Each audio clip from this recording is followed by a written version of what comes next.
Welcome to episode 2 of My First Car podcast. Hope everybody is doing all right. We have a pretty good episode this week, Geoff. Very good. We have from Smarter Every Day, Destin Sandlin, and his car history. And growing up, learning how to drive in Alabama, he's got a really, really cool... Actually, his story is one of the more unique stories for a first car that I've heard. So you guys might want to stick around for that. We also talk about the usual stuff, car news, sightings, all that wonderful, wonderful stuff. I do have a really cool sighting for you today. I haven't told you yet. Nope. Well, I don't know if you're going to be excited by it or not, but you might call me a little bit crazy. Anyway, if you guys are interested, if you're listening right now and you're wondering what the heck we're talking about, all the links that we talk about are mentioned in the description. And if not, I guess, too bad. Yeah, too bad. But yeah, every picture or news item or whatever that we talk about will be down below in the show notes. Yeah, absolutely. And if you guys want to follow along, just click those links. Links are your friends. Also, we want to mention, we want to thank all the patrons, obviously. Very, very nice of you guys to donate your hard-earned cash to this podcast, helping it grow, helping us get bigger and bigger. We really appreciate it. And we want to shout out all the people on the Reddit, all the cool stories we've heard on reddit.com/r/MyFirstCar. We've got a lot of really, really, really cool, including Kathy's blue whale. Yeah. No context. That's kind of a funny big blue whale. Kathy and her big blue whale. Yeah. So if you guys want to share stories of your first car and pictures, obviously, and possibly get featured on our Instagram account, go ahead, go to r/MyFirstCar and leave them there. We'll take a look. And we'll all love you for it. Yeah, it's really cool looking at this the subreddit now. I'm scrolling through now, and it's kind of cool that when we started this podcast, we released it 2 weeks ago? Couple weeks ago, yeah.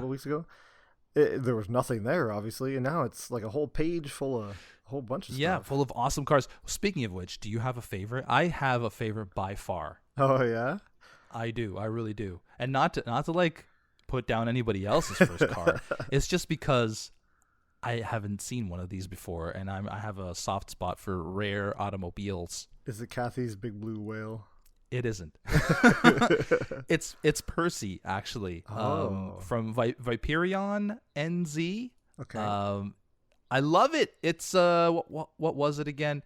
It's a Triumph Herald Estate, late 60s. Looks mint condition. I don't think that was it wasn't the actual car that he posted, but it's beautiful. It's like a light green. It's got red interior, white wheel well, or I guess not wheel wells, tires, wheels. Yep. Tires are black. Yep. But it's just a cool little car. It's a 2-door wagon. It's awesome. We don't get these over here. No, it's like an extended hatchback. Like, I don't know. Yeah, that's exactly what it is. And it doesn't look full wagon size, but yeah, it's cool. Definitely not full wagon size. It's the only one I don't recognize out of all the submissions we've had, so I think that's why it's my favorite. My favorite is actually the 1987 Nissan Maxima.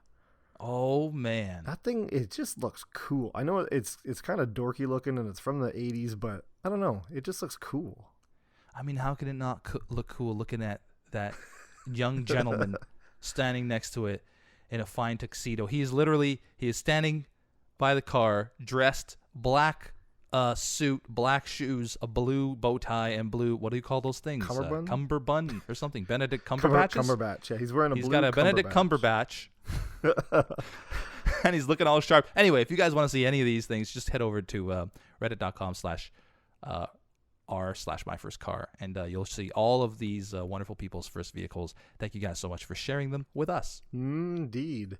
So let's move on to some news.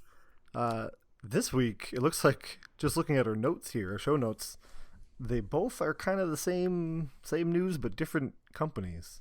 Mm-hmm. I wanted to talk about the new Porsche electric car, and it's been announced. The official name has come out. It was just codenamed as Mission E for a long time, and it's finally come out. The actual production name is going to be the Porsche Taycan. The Porsche Taycan. Taycan. Like taken. Taken. Yeah, like the movie. Like I'm taken. Yeah. I'm taken, ladies. Yeah, especially in one of these The Porsche Taycan. Interesting. So it's not so much. I don't want to talk about the name because it's a Taycan, whatever. It says it's horse. It's a horse-inspired name. I've never heard of a horse named Taycan. Never, ever. And I know horses. If there's someone who knows horses, it is Geoff. Mm-hmm. But I kind of want to talk about the electric luxury sports car thing. Mm-hmm.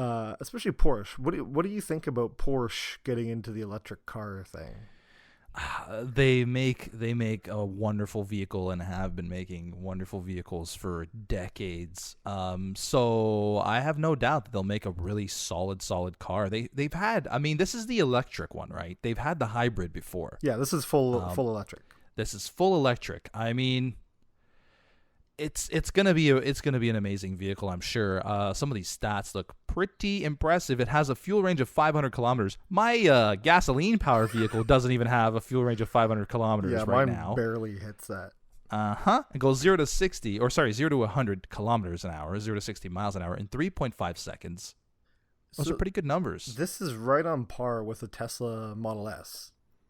Is it? It's almost the exact same, but Porsche says there's going to be two models, a more performance-based one, and then the I guess the standard model. Mm-hmm. It doesn't mention what's going to be different. I'm assuming these numbers would be from the higher end one. Yeah, I wonder what something like this will cost though. A lot. If a Tesla is 100,000, which I think the highest, the P100D is 100,000 Canadian. I think so. Just over 100,000. I think it starts at 110 or something for the top of the line one. Okay. Yeah, because you can get the 70D for cheaper. Okay. But a Porsche version of basically taking the same idea of a Tesla and putting it in Porsche, it's going to be, I'd say 250. And Porsche is all about the balance on their cars is unbelievable. So I feel like it's just going to be an absolutely killer machine. Do you think maybe Tesla? Okay, so you know what? This kind of ties into my news item, which is the all-electric mid-luxury SUV from Jaguar called the I-Pace, and second to market. So it's not going to be first to market. It's rivaling the Tesla Model X. Also SUV, right? It's an SUV, but if you look at the pictures, it looks really futuristic. Mm-hmm. You just click the link in the description, guys. You guys will see it and you'll love it. It looks gorgeous. I think it looks better than the Tesla Model X, personally. But it starts at 86,000 Canadian compared to 110,000. Yeah. That is a huge undercut. 394 horsepower. Well, I guess because this is all electric. Yeah, this is all electric. Yeah. So 394. Sorry, the equivalent to 394 horsepower. 0 to 100 kilometers in 4.5 seconds. Wow. 4.5 seconds for an SUV is really impressive. That's incredible. And it is. And this one does look from the back. It looks like a normal, really high end Jaguar SUV. Yeah. The front and the side looks crazy futuristic. It looks like I don't even know. I don't know. It looks cool. Like something that would be in a movie from the future. Yeah, it does. I love the way it looks, and I'd much rather have this in terms of we're talking just looks. I'd much rather have the Jag than the Tesla in terms of looks. And then you factor in the price. I'd much rather have the Jag than the Tesla. What I was getting at is, do you think Tesla being first to market is going to really hurt them in the long run because these companies are seeing what they're doing and they're doing it but better and cheaper? The Porsche, not necessarily. The Porsche is going to be a lot more expensive. Better, most likely, but a lot more expensive. But companies like Jaguar are going to take advantage of this, and it's second to market. But man, what a price difference for really solid looking, and sounds like it's going to perform solidly too. Yeah, the only thing I could say is that Tesla does have a long history of actually producing these cars with very little issues. You hear about a random crash with the autopilot thing here and there, but just add to that the hundreds of crashes by human piloted cars every day. Yeah. But I think I'm not sure. Jaguar's got something going on. If they can put this for sale for 20,000 less than what you can get a Tesla for, and still look, it's a Jaguar, so it's obviously going to be. It's a pretty luxurious decent. SUV. Yeah. It says that the range is 385 kilometers, which still beats my current range. For reference, if you haven't listened to the previous podcast, I currently drive a 2018 Jaguar I-Pace S, so it's a guzzler. But it's a lot of fun. I think this just lines up perfectly for Tesla to come out with an updated version of their Model X, because the Model X has kind of stayed the same for a little bit. Right. And I think they will pretty soon come out with an updated version, but they tend to do slight little tweaks here and there. Like the general layout of all their cars are kind of the same. Yeah, and the Model X just doesn't do it for me right now, physically. Mentally, I mean, she's great. She's great. She's a thinker. Emotionally, she's very supportive. Physically, I just can't do it. No, it just the way it looks is just not. It's just not for me. But another problem is they can't produce their vehicles. Well, yeah, the Model 3s are having a horrible time trying to get released today. I actually saw one today. Oh, did you really? Yeah, a Model 3. My first one out in the real world. Wow. Yeah. Is that your sighting? No, no, it's not. It's kind of boring because it's just a Model 3. We all know right. I know somebody actually who put a deposit down on a Model 3, I believe in 2016. Yeah, my coworker did the same. And he recently got it back. Oh, really? He gave up on it. Yeah, and I think a lot of people are going to be doing the same. My coworker says, yeah, he got an email saying it'll be out next year. Yeah. So that's 3 years after he put the deposit down. After deposit, exactly. Like this guy's been through 2 cars since then, and he was hoping that it would just be a smooth transition, but it's not going to happen. Now here's my question, because we haven't talked about this. What is your overall thought about electric cars, or what Tesla's doing with autopilot and all electric power? So I have no problem with electric vehicles at all. I do enjoy a good rumbly engine, like nice deep gurgle. However, it's not something that's going to make it or break it for me. I'd much rather have a nice solid, something that performs well on the road. The only thing I don't like is the autopilot stuff. I don't like that. I don't want this to turn into a world where you just hop in a box and you just nap until you get to your destination. And I feel like that's the way. I mean, long way down the road, but that's the way it's headed. And I know. I on the other hand, I love everything Tesla's doing. I love the electric power, and they're doing it right. They're doing it really well. The autopilot, I'm not sure about, but I think it's coming sooner than we think, and it's going to be mass accepted or enforced sooner than we think. I think in our lifetimes, it's going to be a thing. But that scares me. Yeah, it reminds me, I think, of an old Speed Racer movie, like not the main ones, but like an offshoot Speed Racer cartoon that I watched with my kids not too long ago, where in the future it's illegal to drive cars. Obviously, Speed Racer, he wants to drive his car. Mm-hmm. It's illegal, so the AI robot cars start chasing them down and trying to arrest them for driving. And I think I could see, Dan, down the road, you're going to be getting arrested for driving a car. I could see it too, and that's why I don't like the way this is going. Yeah. Like, I understand electric, great, good for the environment, fantastic. But let's just leave the driver alone. Let the driver handle the driving, and let's leave the autopilot. If they have optional autopilot, great, but please don't go down the road of making it mandatory. That would be terrible. It's funny because I agree on the broader sense of things, but I drive an hour and a half. I know to work, yeah, and I don't want to drive an hour and a half. I guess that's a good point. I mean, if you're doing like a long commute, that would be heaven. Just like sit in a box and just nap until you're at where you need to be. I could sleep or get stuff done. I don't know. Yeah, could record a podcast in there. Can you imagine how many shows a week we'd be putting out? Oh man. Yeah, we'll see what happens. So yeah, we got 2 full electric cars coming that I think look pretty cool, and I'm really excited like to the see what's I-Pace. coming. Yeah, I love the Porsche, but that's going to be way out of my price range. The I-Pace, compared to other electric vehicles, that is a very reasonable price. Yeah, and it actually mentions comparing to the Audi e-tron, their A3 hatchback, which I really like, and I think will hopefully eventually be my next car or a car down the road. That'd be cool. I really like it's a plug-in hybrid, the e-tron, but it's so nice looking. And for it is a nice looking vehicle. For commuting, I'd love one of those. It's also 500 kilometer range. Yeah. Which is not bad. Not bad for half electric, right? Just leave the autopilot alone. Just let it go. Don't mess with that stuff. Just don't do it. Mark Zuckerberg is going to be driving your car. Mark, stop that. Stay out of our cars. I know you're listening, Zuckerberg. All right. Okay. On to sightings. Let's talk about some sightings, Jeff. Do I have a sighting for you? It's not really a special car. Like in term, just you first. Go ahead. You sure? Yeah, you first. Okay, you don't have to go first. Yeah.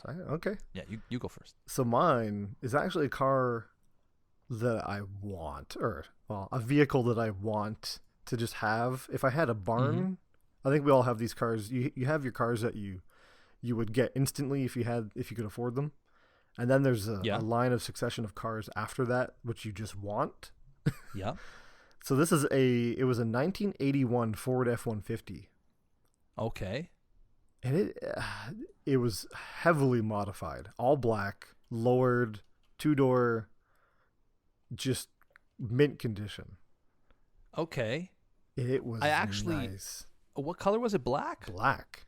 I know a guy, so I think it's around that same year, my cousin's brother-in-law just picked up a mint-looking Ford F-150 in that age range. Really? I don't know exactly what the year was. Yeah, it looks absolutely spectacular. So I was thinking maybe it was his, but his is blue and white, not black. Blue and white. Those ones look pretty classic. Cool too. Yeah. Yeah, the classic paint job with the white along the sides and the blue on the top. Oh yeah. See, I'd take one of those for sure. How'd you know it was an 81? You just know? I'm just guessing. Okay. Early 80s. Early 80s, yeah. It was quite obviously early 80s. It might have had a license plate that said it. I can't remember. But Ma 81 has to be written that way. MAH Ma 81. Oh man, yeah, that's a nice car. Yeah, I love the way the old F-150s look. They just look so clean. I love the front end. They have a pretty cool looking, almost an aggressive front end. Yeah, it's grinning, like baring its teeth. So that's one car that I'd love to have, just to have eventually, but not on the top of the list. Yeah, if garage space and all that stuff wasn't an issue. Mm-hmm.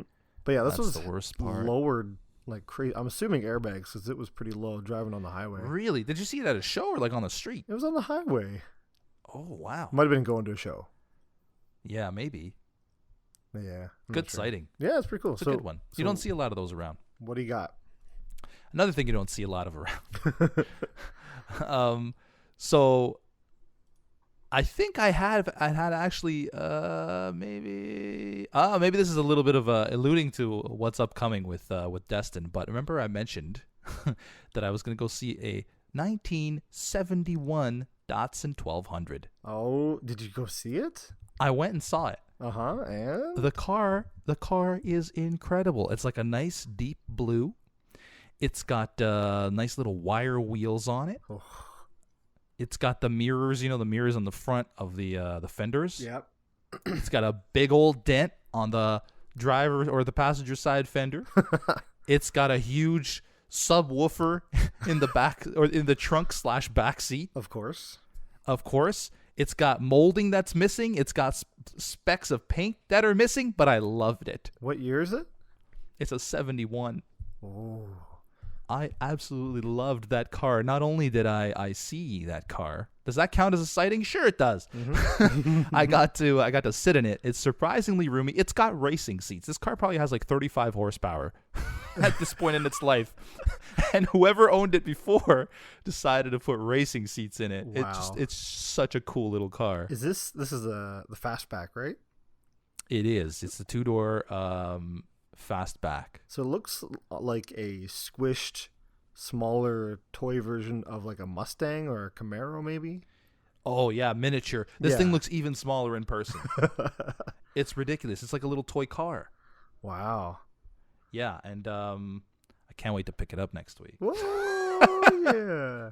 Well, I guess we have to. Oh my gosh, I had to do it, man. I talked the guy down. Yeah. I'm not gonna talk prices just in No. case. You never know. He might be- $700 million?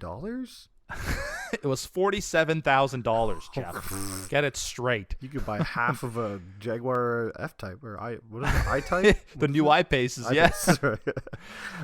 No, it was very, very reasonable. I thought the price he was asking was reasonable already, and then I talked him down another couple $1,000s. So, it was a pretty good buy for me. It's manual. I'm totally gonna teach my girlfriend how to drive manual in it. Oh, nice. I gotta It's do gonna that be too.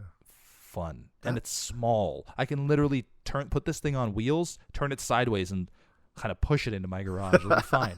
Storage for the winter is not going to be a problem. I love that the mirrors are at the end of like the hood, like they're at the end of the car. Yeah, That's and this little thing's got some aftermarket wheels that look really good on it and everything. Like it's in good shape. I'm really, really excited, and hopefully by the middle of next week I'll have it, and then I'll post a picture on our Instagram account. Who knows? Instagram/MyFirstCar podcast. That's right. Yeah. Better be there or be somewhere else. The paint looks nice too. Oh, you have the actual link that I sent you before. Yeah. We don't have to share that's the the one. link, but we can share the No, pictures. well, yeah. We'll link. We can link like pictures, or you could just search for it. 1971 Datsun 1200. It's blue. So it's nice. I like it. It does. It looks pretty good, and there's really not a lot wrong with it. So I decided to take a chance and do it. I did it. What kind of fuel mileage you get on that thing? I don't know. It could probably go forever. Honestly, it's got a really small gas tank, but the car must weigh like, I don't know, 2,000 pounds at the most. Yeah, it looks pretty tiny. Yeah, it's like it's like driving a little lawnmower on the street, little go-kart on the street. Hopefully I just don't get hit because it's probably insta death. Seatbelts? I didn't check. It probably has them. I'm sure it's got the seat belts. Airbags? No, of course not. Get out of here, airbags. Who needs airbags anyway? Bluetooth radio? I think it does. Well, it's got an aftermarket stereo. Okay. Okay, it's far from original. I'm not buying this thing to I know. restore it or anything. I'm buying it to like have a little bit of fun with it. Yeah, it looks and super just fun. enjoy it. You know what Yeah, you need to do? Now, What? one day when we talk about our dad's cars, that'll be a different podcast. But one of the cars that my dad had, he turned into a snowmobile. He had an old Volkswagen Bug Okay. that he just put like the biggest, stupidest tires on it and chains and everything. You should just put like monster winter tires on this. So the guy who I bought it from, his plan was to make it to turn it into like a rally car. He was going to put nice. huge like fog lights on it and Wow. roll cage and all that stuff. But he just said it just wasn't his style, and I can see that. He was like he was definitely a V8 muscle car kind of guy, and not like a Japanese Yeah. 47 horsepower kind of guy. Is it rear wheel drive? I can't even tell you. Yeah, because I That think is a good question. I think a bunch of the Datsuns were front wheel drive. Yeah, this one's probably front wheel. Well, when you rip out of the driveway after you buy it, you can tell us. Yeah, exactly, right? When you hear those little tires squawking out of the driveway, I'll have to look that up, actually. Now you've piqued my interest. Honestly, it wasn't really, like, I went to go see it, and I wasn't really expecting it to be as good as the pictures, because a lot of times you see cars in a photo, and it's not even close to what it is in real life. Yeah. But this one looked great. It looked great in real life, and I'm like, okay. Oh, it is front-wheel drive, it looks like. Oh, there you go. Okay. Yeah. Cool. If you guys are interested in Datsuns, listen to the rest of the podcast with Destin. No, wait. I have to correct myself. I'm sorry. It is rear-wheel drive. What? Yeah, it is rear-wheel drive. As far as I can tell, this wiki is a little bit unclear, I think Did you go to the Datsun Club one? No, I just went to the wiki. Oh. It's the wiki for the Nissan Sunny. Apparently, it's also the Nissan Sunny. Oh, you need to get the Nissan Sunny badges and stick them on. Absolutely. Sunshine. That'd be awesome. All right. Well, I guess it's time to bring Destin in here and let you guys listen to our conversation. Really nice guy. That's all I'm going to say. Just enjoy it. Enjoy. Our guest today is Destin Sandlin. He is a rocket engineer, best known for his educational video series Smarter Every Day on YouTube, which currently has over 5.6 million subscribers and almost 470 million views. Destin, you're closing in on 500 million views. I didn't even know that. Really? Yeah. I looked at your channel before just to make sure I had all the stats right. That was a really formal intro. Like you practiced that and stuff. I wrote it out and everything. That's very cute. Thank you. How are you doing? I'm doing good, man. Doing good. Whereabouts are you? I'm in Alabama, specifically North Alabama. Alabama. There's a city here called Huntsville, known as the Rocket City. So that's where I grew up. The Rocket City? No way. Yeah. It's there's a long story there. There's the German rocket scientist that came over with Operation Paperclip. You may have heard of it. And Werner von Braun was here. Mm-hmm. And my grandfather worked not as a rocket engineer or anything, but just as a lowly designer of like infrastructure around the area and stuff like that. But yeah, there's a huge, Army and NASA support.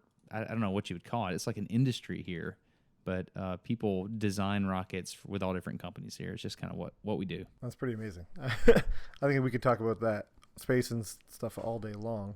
But what about you guys? So Geoff, I know more about you because we work together on Who Is in Space. Yeah. But Dan, I don't know a lot about you. What's your deal? Well, Destin, we actually have a few things in common. First really? and foremost, we're both the same age. So yeah, we are. That's You're about cool. to turn 37. I learned that from episode 1. Yep, I am about to turn 37. Yeah. It's all downhill from 30, so it's been a long slide since. We also have YouTube. You have a lot more subscribers than I do, but we have very similar overall views. So that's another thing we have in common. We're both That's awesome. YouTube personalities, I guess. I just do video games mostly, with the occasional real life vlog here and there, but mostly it's just video game stuff. I don't educate as nearly as much as you. I guess I educate in the ways of Minecraft. Oh wow. So you know about Redstone then? Oh no, I don't. No, I don't. He's the one Minecraft YouTuber that doesn't. I don't do Redstone. Well, I do a little bit of a very, very basic stuff. Oh, okay. Yeah. Well, I work at Redstone Arsenal, so there you go. Wow. That's my connection to Minecraft. Is Well, I there know you there's go. the word Redstone in Minecraft, and I work there. So that's about all I got. That's you know a lot more than I do. That's for sure. How did you? I was just curious how you got started with like the whole YouTube thing, because you've been 2007, I think you launched it. Yes, sir. So I was doing something at work with a rocket and flying rockets down ropes, and I got a little patent for that. And I went home and got my wife a MacBook for Christmas, which was like a gigantic investment for us at the time, and it had iMovie on it. And I was like, oh wow, cool! There's this software where I can make videos. I'll make one to show people how to light a bonfire with rockets. And so that was my first video on YouTube, was how to light a bonfire with rockets. How to light a bonfire with rockets. That's amazing. Yeah, so I like teaching, and that was a natural creative outlet, and how to light a bonfire with rockets. I mean, what's not to love? And so I did that, and just for a few friends, and then people enjoyed it. And I was like, whoa, maybe I could do this on purpose, like a lot. And I did. Were you like inspired by anyone in? Were you inspired by anyone in particular, or was it just something like you just saw people making videos, so you thought you'd make a video too, but nobody specifically had any sort of influence on you? No. At this point in time, there was not an educational YouTube community. It was something to me that was unique. Like you know how there's often parallel paths to inventing things. I thought I was doing something unique, and I wasn't. There were many other people doing the same thing.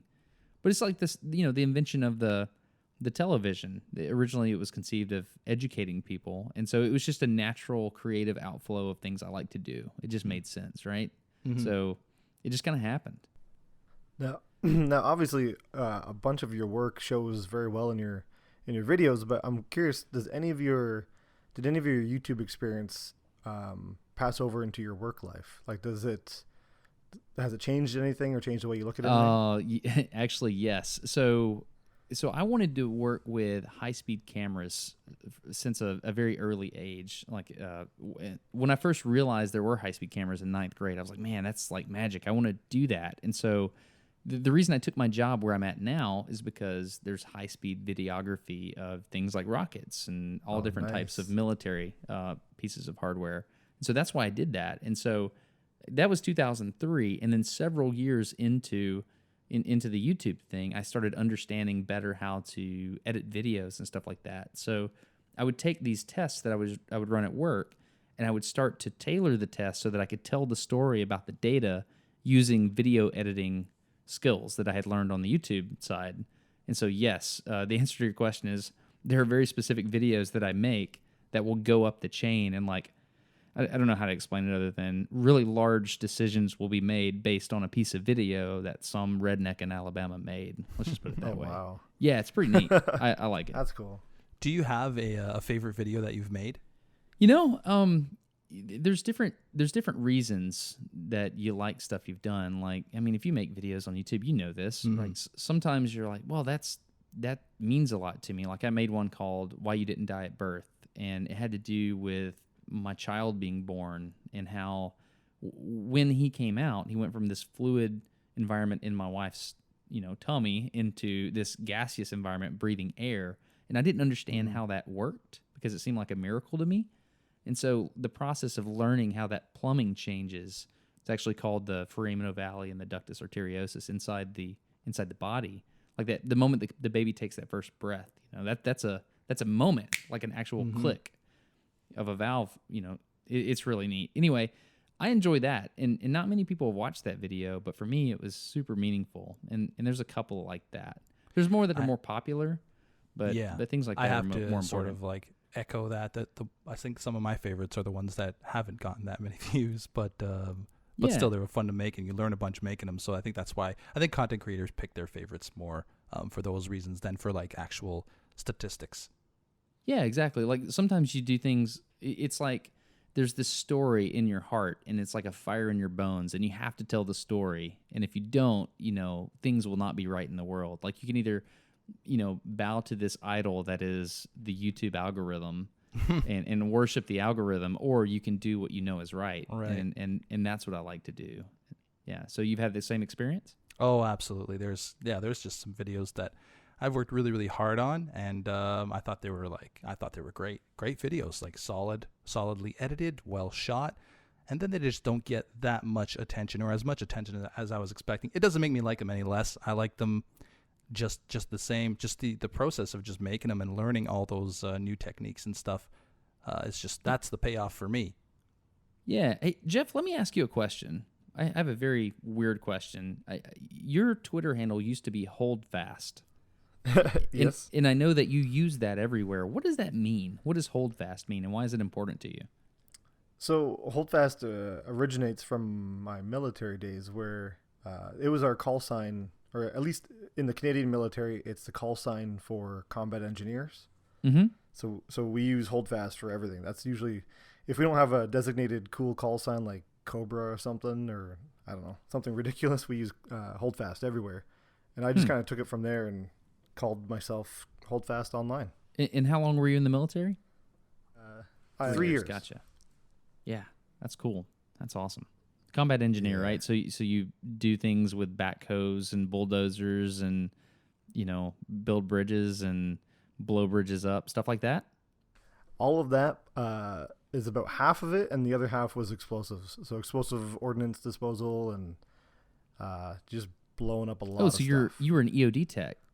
Yeah, overseas in Afghanistan was specifically EOD for the reconnaissance team. So EOD reconnaissance, meaning you were finding IEDs that were made to break cars, which is interesting.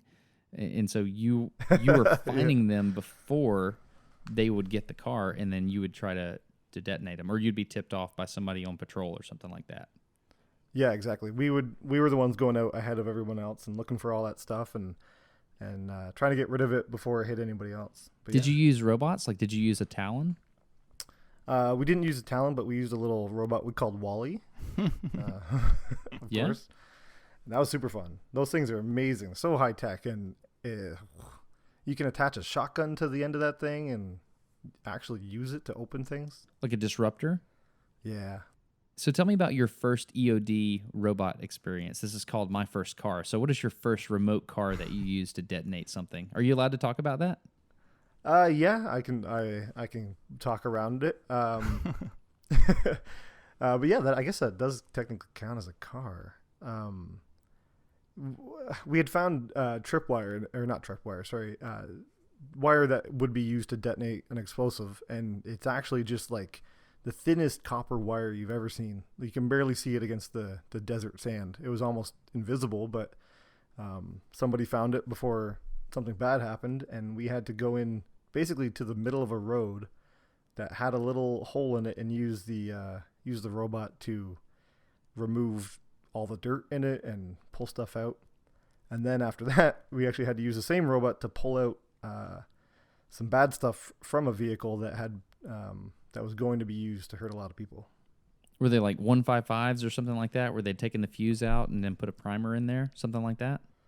Well, for the one in the road ended up just being a mortar. Yeah. And there was nothing else attached to it. But the way that they were doing things was one guy every night would go and run another item of the explosive. So he'd run a mortar in the ground. The other guy would come the next night and run the wire. The next guy would come and drop off a battery. But in the vehicle, it was actually 350-pound bombs, aircraft bombs, that were in the back of it. What? Yeah, they So found randomly.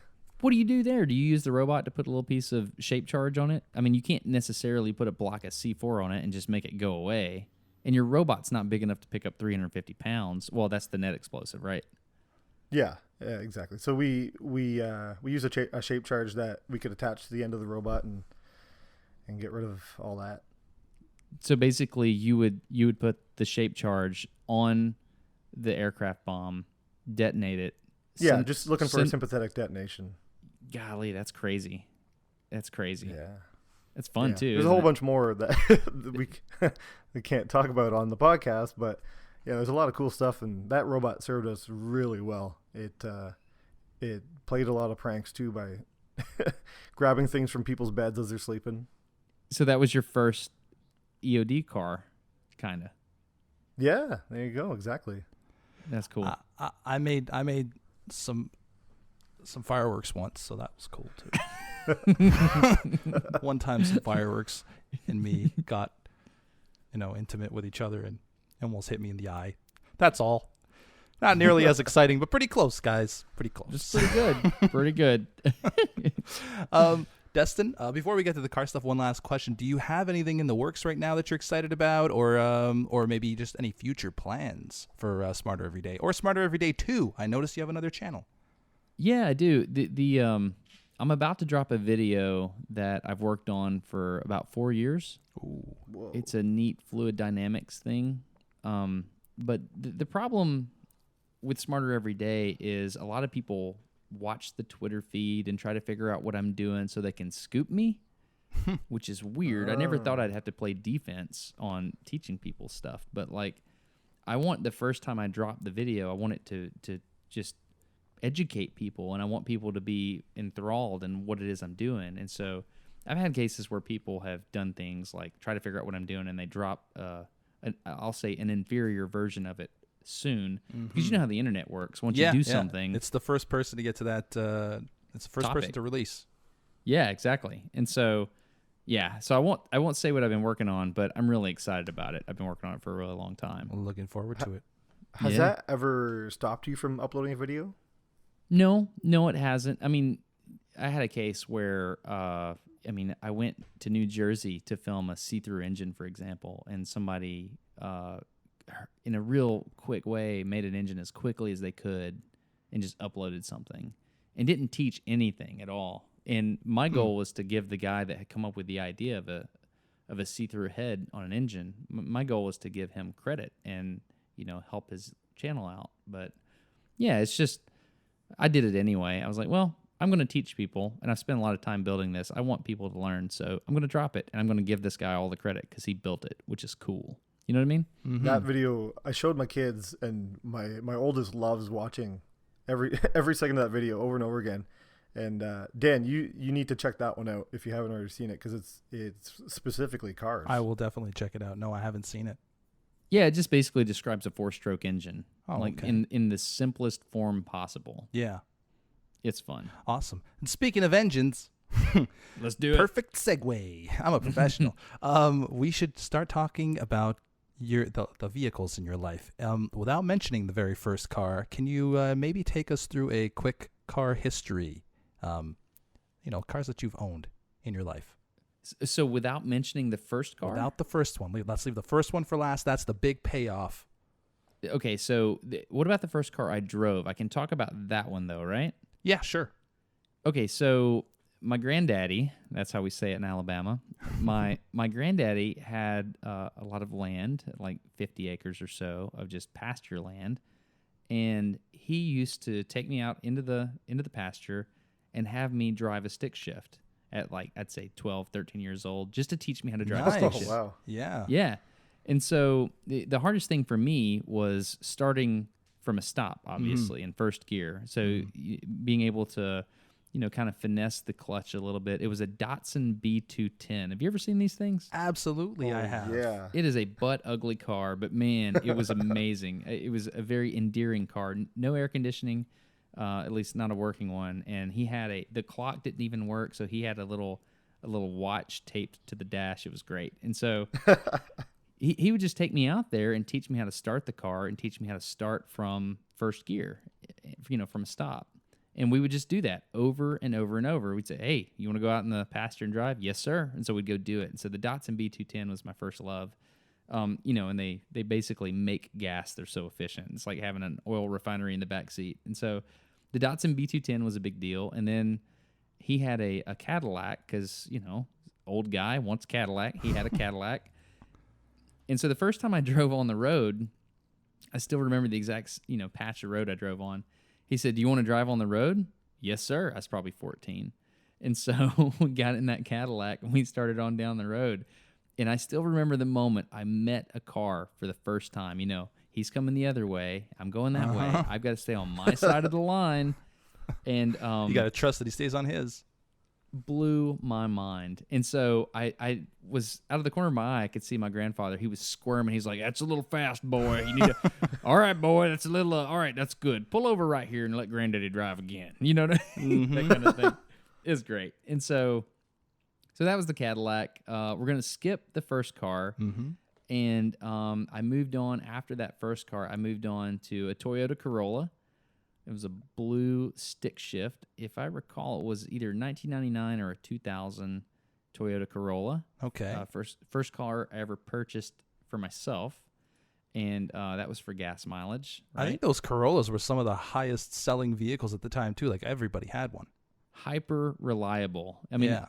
I wrecked it twice, and I could have kept it too. It was amazing. And the one after that. So actually, there was a story before the Corolla.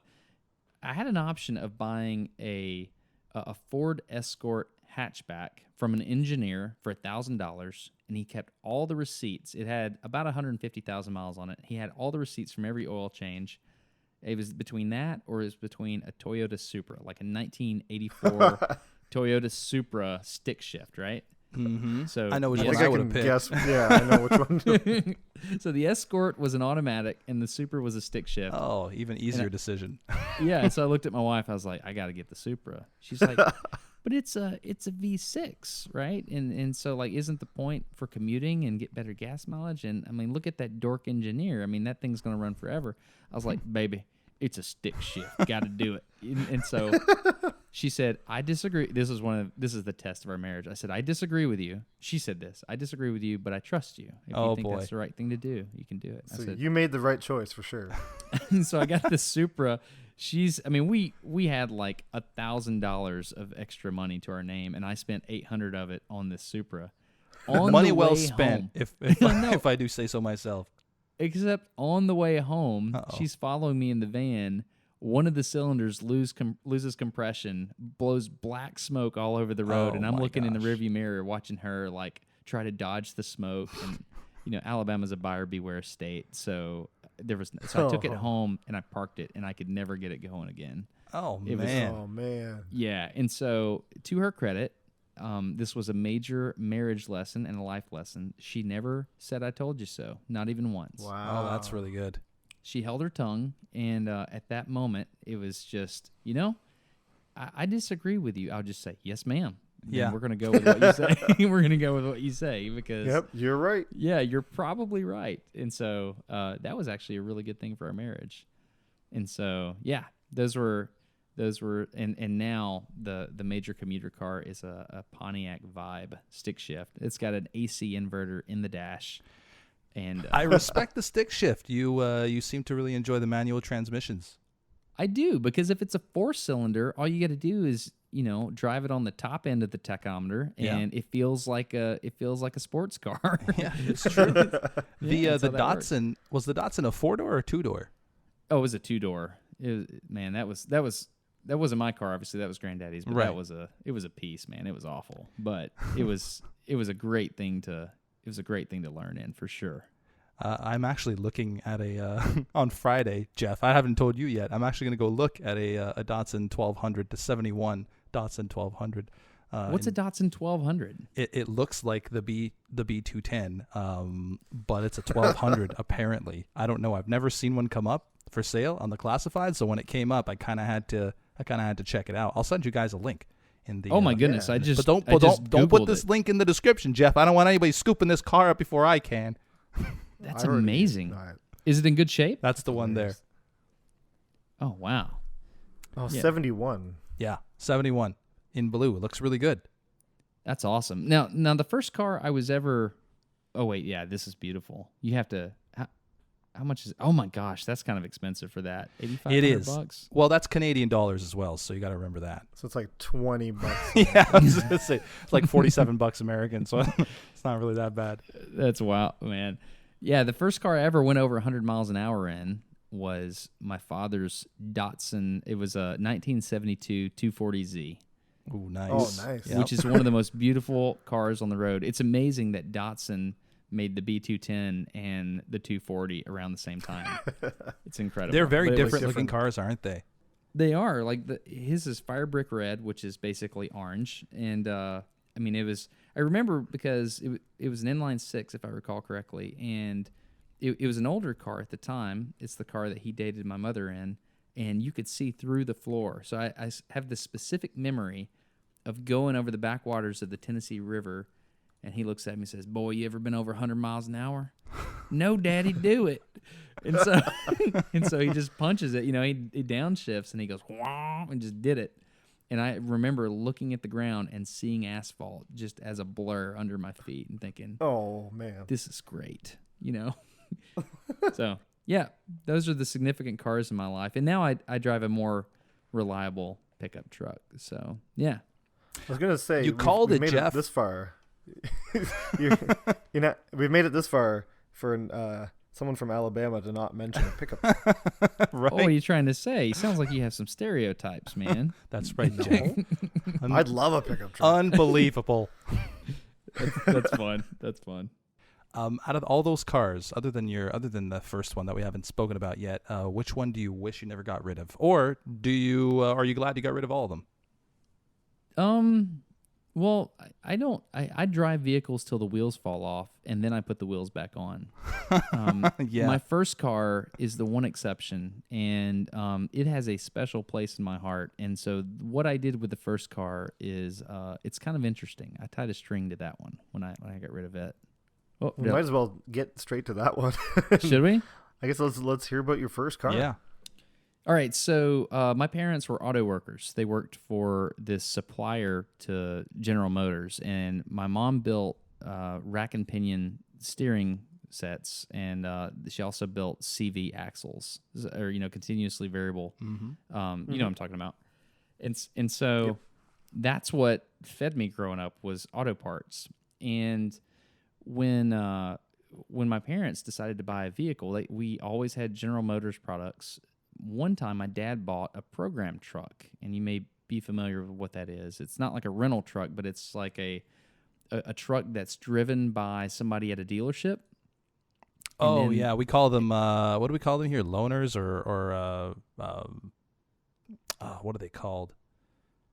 It's a Yeah, little I different know what you because mean. it's somebody that works at the dealership. Right, Like yeah, they drive it. And so it was a C1500. It was a Chevy Silverado 1990 red. But it was the sport version. So there were two versions made. There was one with the 350 cubic inch engine, and then there was one with the 454. So the one with the 350 was traditionally red, and the one with the 454 was traditionally black. Mm-hmm. And there were very few of these made. So my dad bought the red one as the program car. We never bought new vehicles. That's just not what we did because we didn't think it was a sound financial investment. Don't even do that to this day. And you always go about 3 years old, right? Wait for the depreciation. Mm-hmm. And so this truck, Big Red, was super, super special. It was, we'd put 200,000 miles on it easy. And before I got married, I dated my wife in this truck. The first date I ever took my wife on was in Big Red. I always fixed it until I just realized, I was like, man, it doesn't make sense anymore to fix this truck because every time I fire it up, something breaks and I have to repair it. And it was kind of bothering me because I love Big Red and I had this sentimental attachment to it. And one day, my cousin's husband, his name's Peyton writes me a letter. And he said, Destin, I want to buy your truck. And I said, I'm listening. And the letter said that he had a 1989 Chevy C1500 Silverado that his grandfather had given to him, and it was stolen. And he said he had tried to find a truck like that his entire life. He never could, and he wanted to buy the truck from me. And so we wrote something up that said I could sell it to him under the condition that he never sells it to anyone else, and if he does, he has to sell it back to me, and that I have the rights to take my wife on a date once a year in that truck. That's awesome. Oh, wow. So that's the current agreement that's in place. I've transferred the truck to him, but there's this unspoken, like basically if something happens to the truck, of course if it gets wrecked or something like that, you can't do much about that. But if something happens to that truck and it doesn't go to me first, then basically we're never friends again. But we're real good friends. Great first. I think that's like one of the best first car stories I've heard on the podcast so far, ours included. Yeah. And he still hasn't run it? Yeah, it's running. I mean, it's a Chevy 350, man. It'll run forever, right? I mean, as long as you don't let it overheat, which was a problem for a time because that particular thermostat, I mean, when you go work on that particular truck, you just put a new thermostat in your pocket because you knew like there's a 1 in 5 chance that's going to be the problem, Carry right? spare thermostats around. Oh, yeah. I mean, it's a great vehicle. The main problem, the thing I did not like, is the rear brakes were drum brakes. The front brakes were rotors, and so I learned, I did brake pads on the thing, changed the oil, everything. But there was one thing that I never, ever, ever could figure out, and it had to do with I think it's an exhaust leak or something like that. But long story short, if it's under a high RPM, high torque situation, or maybe it's a low RPM, high torque situation. I don't remember, but it would sputter. Never could figure this out, but I think it had something to do with the vacuum line, if I'm not mistaken. So I don't know. It's just something I always had a problem with, but for the most part, love that truck. And if I were to go get the thing, bring it here, and pick up my wife for a date, I mean, it would just bring back all the feelings. Have you done that yet or no? Well, I actually took her on a date. I forget what it was. It was like the 20-year anniversary. No, not 20. It was like the 15-year anniversary of us dating or something like that. Like I got the truck. This is before I sold it for $150 to Peyton. But I got the truck, and I said, hey, dress up or get ready. Let's go out to dinner. And she's like, what? I said, yeah, go get in the truck. And I put on a suit, and I didn't give her a chance to get ready. And I met her in the truck, and she's like, what are you doing? I was like, oh, we're going on a date. And she's like, why? And I was like, oh, well, I met you 15 years ago today. She's like, what? I was like, yeah, you don't remember? You were walking home from class, and you were dressed up because you'd been in an event, and I wasn't. So you had the chance to dress up that time, and I had the opportunity to dress up this time. And she's like, I need to go get ready. I was like, nope. Now you know how I felt. We're doing it today. And that was actually the last time that I made her cry tears of joy. That was a long time ago. It's really hard for me to do that. I don't really think I it's hard for me to do that, but that moment did it for her. Now being an engineer, how was there ever any point, or did you at any point ever feel the need or want to modify these cars in any way to make them better, louder, quieter, faster, anything like that? Oh yeah, of course. I mean, I'm not into the loud exhaust thing or anything like that. But yeah, there was a chip for that particular truck. You could pop a chip into the computer and it could change the timing, right? And you'd get more horsepower. That was one thing you could do. So we did that a long time ago. I think at one point there wasn't a catalytic converter on it, which is that's not legal anymore. So it's like my first car too. Yeah, exhaust maybe. Yeah, at one point there wasn't. So yeah, stuff like that, just normal stuff. The one thing I'm really upset about is it had really nice chrome wheels, and I took it to this one particular tire store, and to get new tires on it, and I had chrome valve stems, which were like $3 a piece, right? It's not a big deal. But for me, a college boy, didn't have a lot of money. When they changed my wheels out, they put black rubber valve stems in, and they took my chrome valve stems. I didn't notice it till like a week later. I was like, what the heck? And so I've never gone back to that tire store, like as an adult. I thought you were going to say something like they destroyed your beautiful chrome wheels, but apparently the valve stems are what did it. Yeah, they're dead to me. I was waiting for you to say you went back to that tire store and gave them what's what. That's right. No. 15 years ago, you stole some valve stems. You weren't even alive, but listen here, kid. Yeah. No. Do you think you'll get it back one day? Do you think that's in the works, or I don't is know. the cousin just gonna like drive it into the ground? Yeah. I already drove it into the ground several times over. Dug it out from under the earth, and yeah, it actually had a new engine in it. It was a 350, but it was taken from I forget what kind of car. It might have been a Monte Carlo or something. I forget what kind of car we got the 350 out of when that original one died. Yeah, but I put that thing back together so many times, and at the time, with 4 children, you just need a reliable vehicle, and you need your backup vehicle to be one that will work every time. And it just wasn't doing it for what we needed. And so he said, I want to breathe new life into this. And so how can you say no to that? And so I asked for $150 just as a matter of principle, or maybe it was $100. I don't remember, just so he could feel like I wasn't giving it away to him, but I was giving it away to him. And, but the one thing, sorry, go ahead.